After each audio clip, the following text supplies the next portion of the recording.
And now, as gunshots echo across the wind-swept, snow-covered reaches of the wild Northwest, Quaker puffed wheat and Quaker puffed rice, the breakfast cereal shot from guns, present the challenge of the Yukon. It's Yukon King, swiftest and strongest lead dog of the Northwest, blazing the trail for Sergeant Preston of the Northwest Mounted Police in his relentless pursuit of lawbreakers. On, King! On, you husky! Gold discovered in the Yukon. A stampede to the Klondike in the wild race for riches. Back to the days of the gold rush. With Quaker puffed wheat and Quaker puffed rice, bringing you the adventures of Sergeant Preston and his wonder dog Yukon King as they meet the challenge of the Yukon.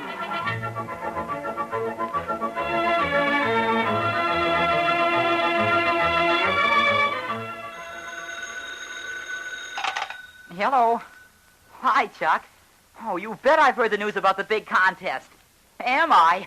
Say, I sure am entering. I'm going to try to win one of those Schwinn autocycles tonight. Listen, fellas and girls, if you hurry, you too have a chance to win a beautiful new Schwinn Deluxe autocycle, the world's finest bike. Quaker puffed wheat and rice, the breakfast cereal shot from guns, are offering 101 fully equipped Schwinn bikes in the easiest, most fun contest ever. Listen for full details later on.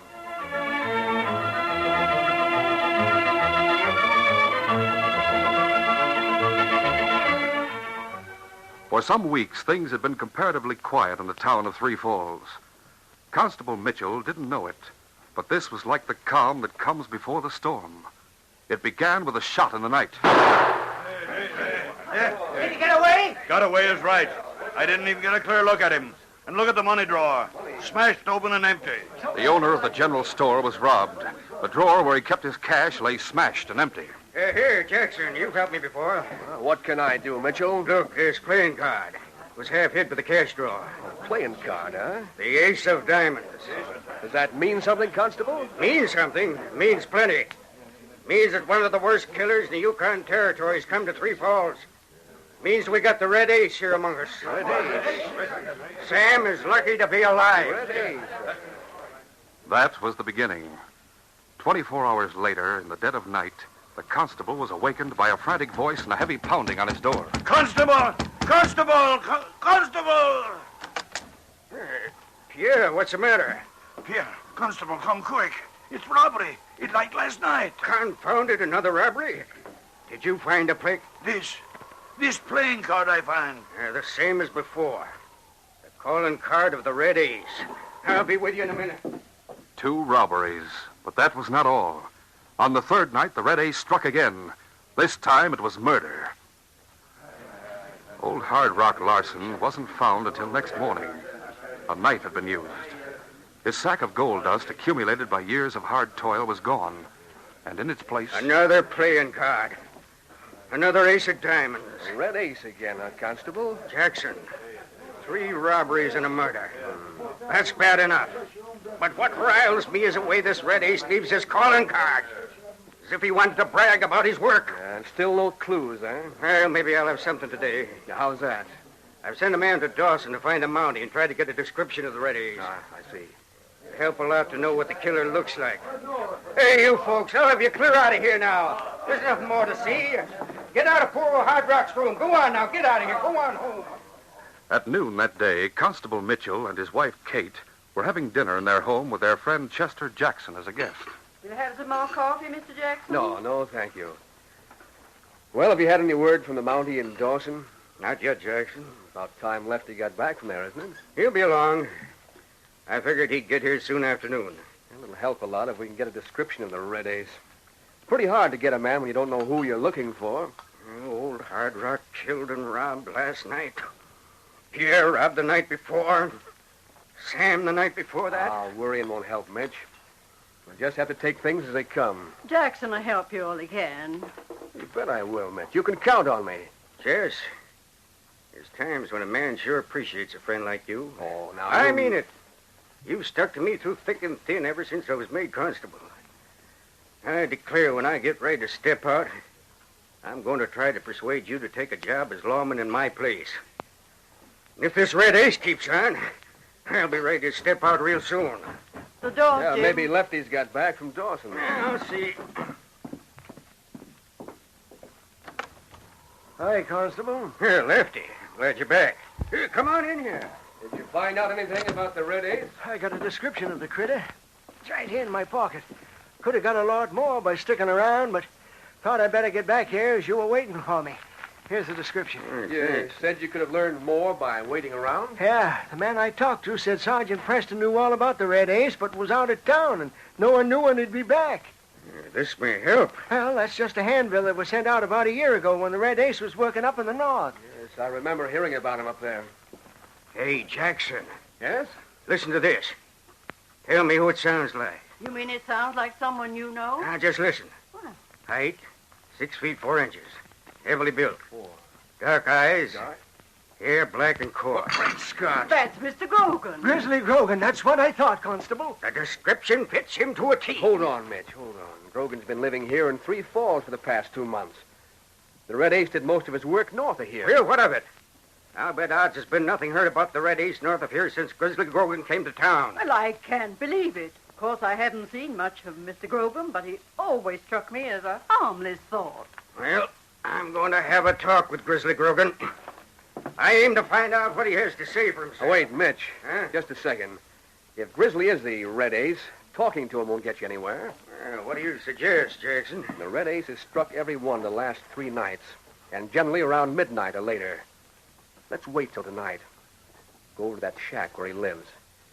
Maybe if we watch around there, we can catch him in the act of committing another crime. That sounds like a smart idea. Yes, maybe so. We'll follow your advice. Lefty, you go along with us. Yeah. It'll sure be a feather in our caps to catch the Red Ace. It was supper time when Sergeant Preston and his great dog King returned to Dawson from a short trip. They were welcomed by a Mountie named Emery. Good to get back, eh, kid? How'd you find the travel, Sergeant? Not bad. Supper will be ready in just about a minute. You can sit right down. And we can do it justice, can't we, King? I'll take care of you too, King. Anything happen while we were gone? No, nothing important. That is nothing but a visitor from Three Falls. No? What do you want? He was just asking questions about the Red Ace. The Red Ace. I never heard of the character, so there wasn't much I could tell him. Well, I could tell him plenty about that killer. He operated north of here. At every one of his crimes, he left an ace of diamonds as a calling card. So I learned. I looked through my old handbills and found one from a year ago. Described the man in this method. I see. Evidently, you haven't had any recent reports from headquarters. Who wanted the information? A local constable at Three Falls, Mitchell. Why? Well, he said the Red Ace had been operating in Three Falls. Struck 3 times in the last 3 nights. That changes my plans. I've got to pull out of here right away. Tonight? Right now. Come on, King. Where are you going? King and I are headed for Three Falls, and we're starting right away. Can't you even take time for supper? No, we'll have to travel in the dark. It'll be slow going. Moreover, a storm's coming. I want to cover as much ground as possible before it hits. Oh, come to the kitchen while I pack some food, and I'll tell you what I know about the Red Ace. While Sergeant Preston and his dog King headed south, Constable Mitchell, accompanied by his volunteer aides Chester Jackson and Lefty, made their way toward the shack where Grizzly Grogan lived. Mitch, the place is lighted. You suppose we'll find the big fella there? We'll blame soon know. Well, come on in, Jackson.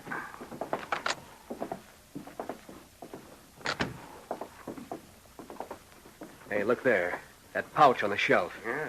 If that's Hard Rock's gold dust pouch, we'll have a pretty good case against Grogan. Well, is it? Let's see. Here's his name. That just about does it. Yeah, look here. Playing cards. Several packs of them. Look at the back. The same pattern as on the Red Aces. We've got to find Grogan. The sooner the better. Now, wait just a second before you leave. Yeah, see something on the table? Yeah, writing supplies. Paper and pencils. Might be a letter or two. We'll have a look. Yeah, what's that you got? I don't know. Well, let's see here. A list of names. With some of them crossed out. Why, that ornery, cold-blooded, murdering polecat. Take a look at this, Mitch. He's made a list of the people he aims to rob. Yeah. First is Sam at the general store. Then Pierre. Then Hard Rock Larson. And then... Ma Kendall's restaurant. He's crossed off the first 3. We better go and warn Ma Kendall. Good idea. On the way to her home, we can pass the restaurant and make sure everything's all right. Right. Well, let's go. Let's get over there right away. Ma Kendall was one of the best-loved women in town. Her spick-and-span restaurant was a little place, but there was always a sizable amount of money in the till. The constable and Jackson were followed by Lefty as they approached the front door of Ma Kendall's darkened establishment. There's no lights in there. The Red Ace works without lights. Remember Pierre's place? Yeah, that's right. Jackson, look.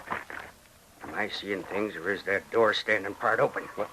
Oh, you're not seeing things, Mitch. It is part open. Unless I'm mistaken, there's someone crouching just inside the door. You see that dark shadow? I sure do. Hey, you in there. Mitchell, is that you? That's Grogan. I'm calling on you to surrender, Grogan. So you're the Red Ace. We've got you flat-footed. Who's the Red Ace? Why you... You better surrender, Grogan. We're taking you in for robbery and murder.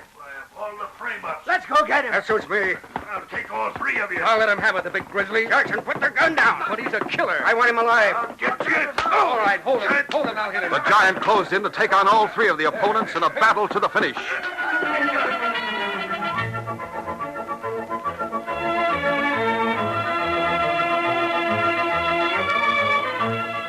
We'll continue our story in just a moment. Gosh, imagine winning a bike like this. A Schwinn autocycle. Gee, what a beauty. What's more, kids, Quaker Puffed Wheat and Rice, the swell-tasting breakfast cereal shot from guns, are offering 101 of these Schwinn Deluxe autocycles in a contest that's easier than falling off a log. More fun than a barrel of monkeys. Each bike is fully equipped, each worth more than $79. I'll bet they go like the wind. Yes, and look here, Billy. For quick, safe stops, bikes have these hand-operated front and rear fast-stopping expander brakes. Golly, look at the built-in fender light. And say, what's this button? It's the horn. Boy, they've got everything. A bike pilot compass and look, a Stewart Warner Golden Meteor speedometer. That keen, shiny new maroon model with the ivory trim is for boy winners. And are these special lovely blue models for girl winners? Right, Sandra. And the grand prize winner also gets this handy Xena Z-Net radio for his or her bike. Now listen carefully. Here's how easy it is to try for one of these bikes. Just finish this sentence in 15 additional words or less. My favorite college pennant on the Quaker Puffed Wheat or Rice package is... To finish that sentence, just pick up a package of Quaker Puffed Wheat or Rice. Look at the back of the package. On the back, you'll find a series of colorful flags. Simply pick out your favorite and tell us why you like it. Well, how about giving us an example? Sure. My favorite college pennant on the Quaker Puffed Wheat or Rice package is Notre Dame. I like it because Notre Dame has swell football teams. Or could you say, I like the Pennsylvania flag because its colors, red and blue, are my favorite colors. Right. That's all there is to it. Just a few simple words of your own may win you a fully equipped Schwinn autocycle. So hurry. Jot your entry down on a piece of paper. Include your name and address, printed plainly. Mail with one box top from any package of Quaker Puffed Wheat or Rice. Send to Bike Contest, Box 600, Minneapolis, Minnesota. And you don't send any money? No, sirree. Just attach one box top from Quaker Puffed Wheat or Rice to each entry. Mail at once to Bike Contest, Box 600, Minneapolis, Minnesota.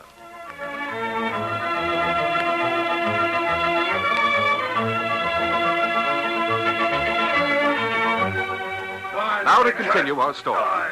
Just before Grizzly Grogan closed in with his huge fist swinging, Constable Mitchell gave the word that there should be no gunplay. I want the Red Ace alive. Beneath the onslaught of the constable's hard fist, Grogan's knees began to buckle and his eyes went glassy. Then he slumped to the floor. In his semi-conscious state, he heard the lawman saying, That does it. I guess that'll put the Red Ace out of business. We ought to finish him right here on the spot. Oh, let the law deal with him, Jackson. I'll put the bracelets on him. We'll take him to the jail.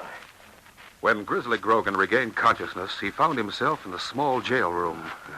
Constable Mitchell was on the other side of the barred door, while beyond his window the storm had broken. The rain fell steadily. I've been waiting for you to come conscious, Grogan.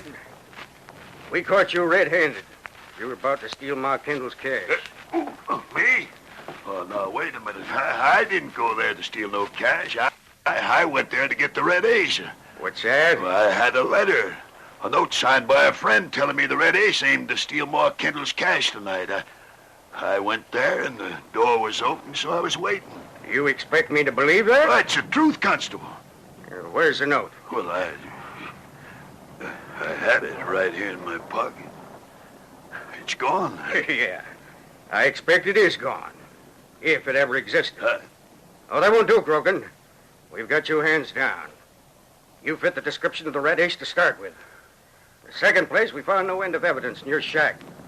And on top of that, you fought like a cornered bear when you saw us closing in on you. Now, wait, Now, you can make things easier for yourself and everyone concerned by signing a confession. No. I've got it all written out here. Slide it through the bars of your cell. You can think it over between now and when I see you in the morning. Here you are. Hey, but Constable, I'm not the Red Ace. You hear me? I said I'm not the Red Ace. There's a pile of evidence, Grogan, and it all calls you a liar. Grogan sat alone with his thoughts for some time. He read the confession by the light of a lamp that burned in the room beyond his cell. Shook his head slowly, stupidly, not able to comprehend the sudden sequence of events. He lost all track of time. Then suddenly he was startled from his thoughts by a soft metallic sound. On the floor beside his bunk there lay a key that someone had tossed through a small barred window. A note was tied to the key with a bit of string. What's this? Don't let them hang you. Use this key and get away. Gosh, that's how it is, huh? Let me see what else this note says. Keep going and be careful of the Mounties. Yeah. The lock turned easily, and Grogan was free. He stepped out into the pelting rain. Without returning to his shack, without a backward glance, he hurried north on foot. Meanwhile, Sergeant Preston and his great dog, King, had traveled through the night despite the driving rain. Both man and dog were drenched to the skin. They were tired and cold, but they pushed on. The rain stopped falling at dawn, and then a mist swirled and eddied, almost concealing the fast-moving stream filled to the brim with floodwater. The Mountie had followed the south bank for some distance. We ought to find that big rock pretty soon, King. It's a landmark. When we get there, we cut due south, 3 Falls. Oh, here we are, King. Here's the rock. And there's the bridge crossing to the north bank. You're looking at something on the other side of the creek. What is it, King? King had caught the scent of fear. Though the far side of the bridge was shrouded by the heavy mist, King knew that someone was on the opposite bank of the stream. The voice that came out of the fog was edged with panic. I saw you coming downstream through a rift in the fog. I know you're after me, but I won't be taken. Who are you? I'm not the Red AC. I'm not a killer. No one's going to free me. The Red Ace. I want to talk to you. Oh, stay where you are, mister. Stay on your side of the bridge. I'm warning you. I've worked on that bridge. I've weakened it. No one's going to get me. I'm coming over there. Oh, no, you can't do it. Take him, King. No, get away, keep back. I'm coming, King. Sergeant Preston knew King would keep the other man from bringing a gun into play. He started across the bridge. He was in the middle when the weakened structure began to sway and then to buckle. There was a splintering. Then the bridge went down. King turned from Grogan. Where are you? King. The great dog knew from Preston's voice that his master was in difficulty. Without a second's hesitation, he leaped into the water. The Mountie had been sucked down by the undertow. He bobbed to the surface and saw his dog nearby. King, here, boy. Here, King. Let me hang on your harness. That's it.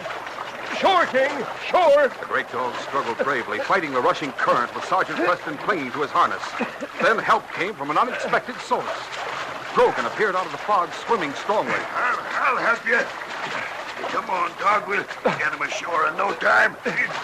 Between the man and King, Sergeant Preston was soon out of the water and on the south bank of the stream. It's all right, King. It's all right now, boy.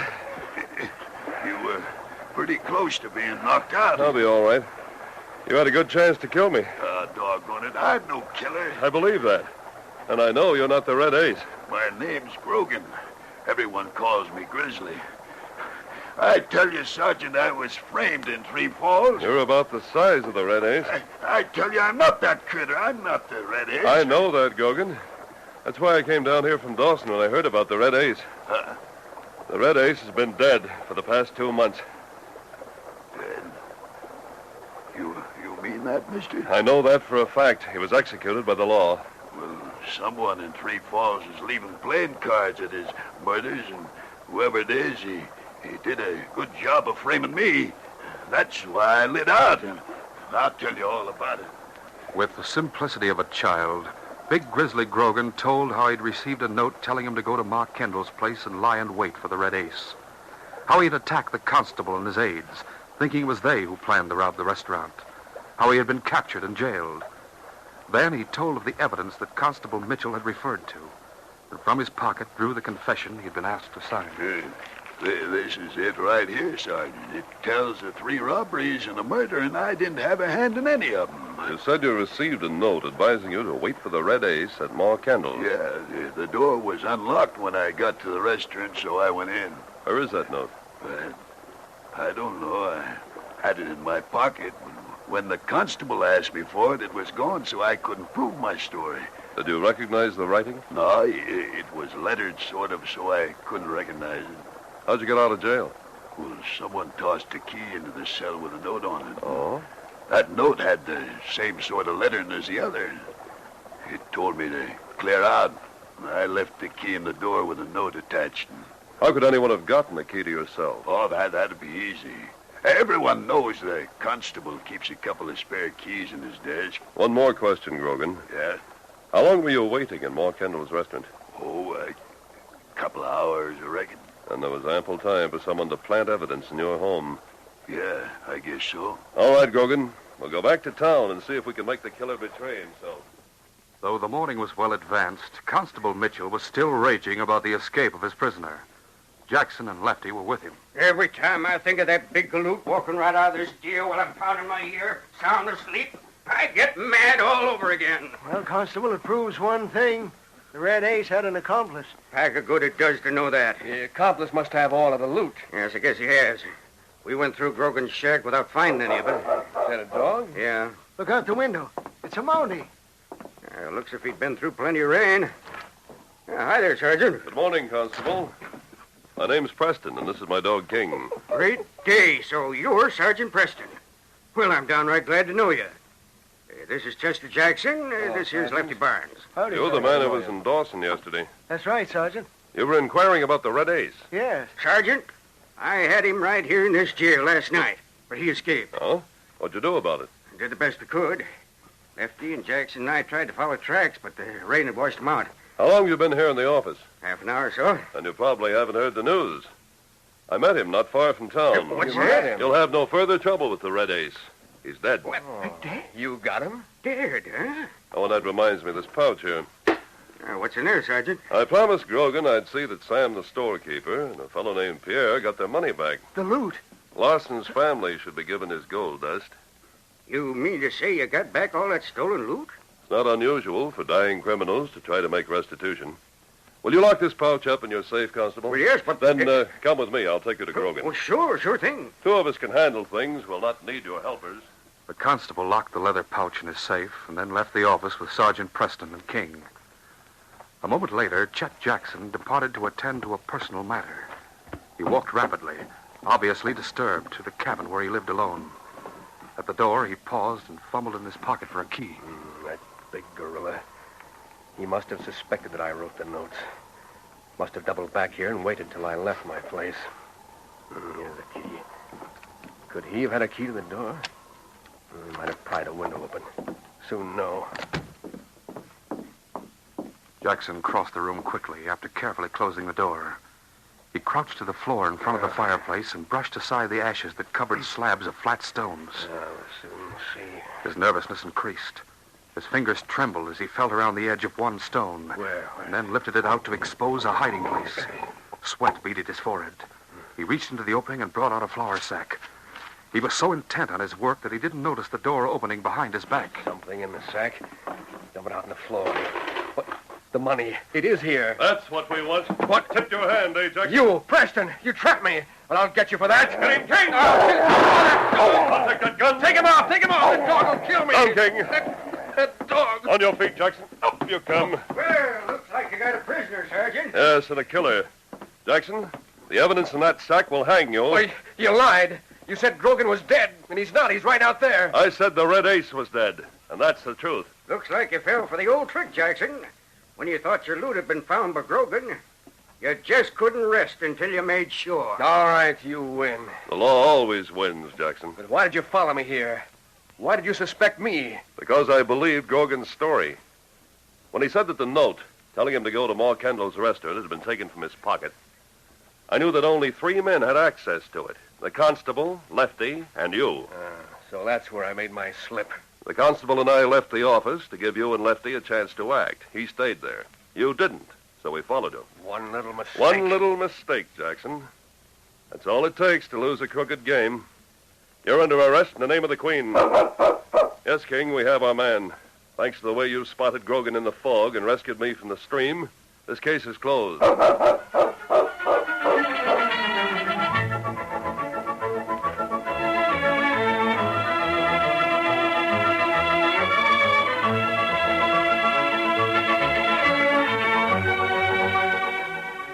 In just a moment, Sergeant Preston will give you a preview of Wednesday's program. Now, here's fair warning. Our Big Easy Quaker Puffed Wheat and Rice contest will be over before you know it. Don't miss your chance to win a bike. A brand new Schwinn Deluxe Autocycle that's yours fully equipped. Enter now, but fast. Finish this sentence in 15 words or less. My favorite college pennant on the Quaker Puffed Wheat or Rice package is... Finishing that sentence is easy. Look for the flags on the back of the Quaker Puffed Wheat or Rice package. Pick out the one you like best and write down why on a piece of paper. Here's an example. My favorite college pennant on the Quaker Puffed Wheat or Rice package is California. I like it because I want to go to school there someday. And be sure to add your name and address entry. And send with one box top from Quaker Puffed Wheat or Rice to Bike Contest, Box 600, Minneapolis, Minnesota. Contest closes midnight Saturday, October 23rd. Anyone living in continental United States may enter, except employees of the Quaker Oats Company, their advertising agencies, and families. Entries judged on basis of originality, suitability, and aptness. Duplicate prizes for ties. Judge's decision final. All entries and ideas therein become property of the Quaker Oats Company. Just make sure to get your entry off before it's too late. Mail today without delay to Bike Contest, Box 600, Minneapolis, Minnesota. These radio dramas, a feature of the Challenge of the Yukon Incorporated, are created and produced by George W. Trendle and directed by Fred Flowerday. This story was written by Fran Stryker. The part of Sergeant Preston is played by Paul Sutton. They are brought to you every Monday, Wednesday, and Friday at this same time by Quaker Puffed Wheat and Quaker Puffed Rice, the breakfast cereal shot from guns. Listen Wednesday when Sergeant Preston and Yukon King meet the Challenge of the Yukon in the adventure of... The Mine of Good Hope. When a young prospector, Paul Dupree, disappeared, I never expected to come up against crooks as clever as those involved. They planned a trap for King and me that would mean death to both of us. Believe me, I shudder to think of what could have happened to us in the old mine shaft. You'll like this story of suspense and intrigue, so be sure not to miss it. Be sure to hear this exciting story Wednesday. Till then, this is J. Michael wishing you goodbye, good luck, and good health from Quaker Puffed Wheat and Quaker Puffed Rice. So long.